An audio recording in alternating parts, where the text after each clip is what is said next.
ఆశ్రయం ఇస్తున్నది ఎవరు అన్నిటికీ? ఇది ఉన్నది, అది ఉన్నది, ఇది లేదు, అది లేదని చెప్పాలంటే నేనుండాలి కదా. అప్పుడు అన్నిటికీ ఉన్నవి లేవు తెలుసు తెలియదని అన్నిటికీ కూడా నేను ఆశ్రయం ఇస్తున్నాను.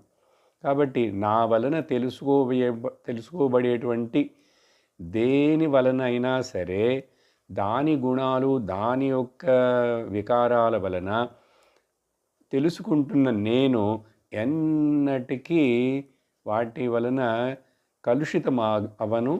వాటి వలన నాకు అటాచ్మెంటు ఏర్పడదు వాటి మీద. ఒకవేళ మూఢులైనటువంటి పరమ మూఢులైనటువంటి వీళ్ళు లోకంలో అజ్ఞానులు